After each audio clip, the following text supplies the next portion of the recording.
Да одвоиме малку време да го испитаме значењето на Пасхата во рамките на учењата на Библијата. Да преминеме на Галатјаните, поглавје 1 стих 6. Се чудам што така брзо се одвратувате од оној кој ве повика преку благодатта Христова и преминувате кон друго евангелие. Зашто и нема друго евангелие, но има такви кои ве бунат и сакаат да го изопачат евангелието Христово.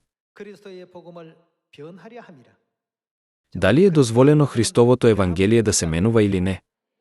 Апсолутно не. Сепак, се вели дека некои луѓе се обидуваат да го изопачат Христовото евангелие. Стих 8. Но ако и ние самите, или пак ангел од небото ви проповеда нешто спротивно од она што ви благовестевме ние, што ќе им се случи? Нека биде проклет. Како што рековме порано, и сега пак повторувам, оној што ви благовестува некое поинакво евангелие од она што го примивте, нека биде проклет. Евангелието што го проповеда Бог е наменето да ни донесе благослови. Но што се случува кога прифаќаме евангелие различно од она што го проповеда тој? Фразата нека биде проклет значи да бидат предмет на вечна казна во пеколот. Тогаш, дали овие зборови беа дадени за да се всади страв од концептот на пекол, кој не постои? Бидејќи навистина постои таков пат, Бог има голема намера да ги води своите деца во рајот, а не во пеколот. Затоа тој напоменува во Галатјаните поглавје 1, стих 6, нема друго евангелие. Не следи никакво друго евангелие. Држете се само во евангелието што ни го предаде Бог. Денес, многу цркви често го користат терминот евангелие, но кога ќе бидат прашани што точно е евангелието, ве молам објаснете детално, тие имаат тенденција да станат доста збунети.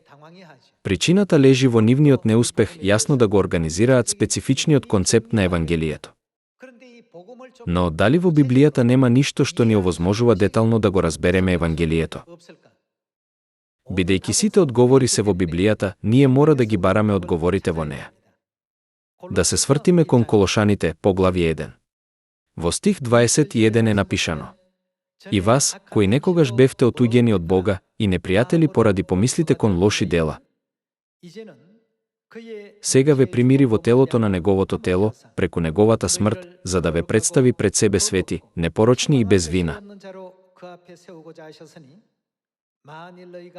Само ако останете во верата тврди и непоколебливи, и бидете неотклонливи од надежта на евангелието што го чувте, кое е проповедано на секое поднебесно создание и кому што јас, Павле, му станав слуга.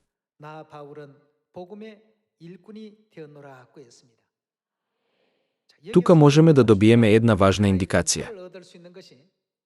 Што направи Павле? Кој вредно го проповедаше Исус, Новиот Завет, саботниот ден, Пасхата и Божјата волја?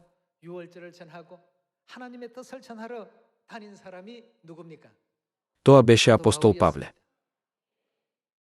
Сепак, тој го сумираше целиот свој живот на проповедање како живот на слуга на евангелието. Да видиме и како на друг начин е опишана евангелската активност на апостол Павле. Вториот Коринтијани поглавје 3, стих 6. Тој ни дал способност. Тука нас се однесува на сите деца на верата кои веруваат во Бог, вклучувајќи го и апостол Павле, нели? Какви слуги им создал тој да бидеме? Да бидеме слуги на Новиот Завет. Но пишува како министри на Новиот Завет во извршувањето на евангелското дело. Преку Колошаните поглавје 1 и вториот Коринќаните поглавје 3 се покажува дека апостол Павле, вршејќи ја истата работа, еднаш е наречен евангелски работник, а друг пат како слуги на Новиот Завет. Тогаш, дали евангелието и Новиот Завет се различни или исти? Тие се навистина исти. На крајот на краиштата, целото дело на апостол Павле во проповедањето и ширењето на Божјата волја беше и евангелието и Новиот Завет. Тој го проповедаше Новиот Завет. Потоа, на крајот, можеме да го дефинираме Евангелието како Нов Завет, нели?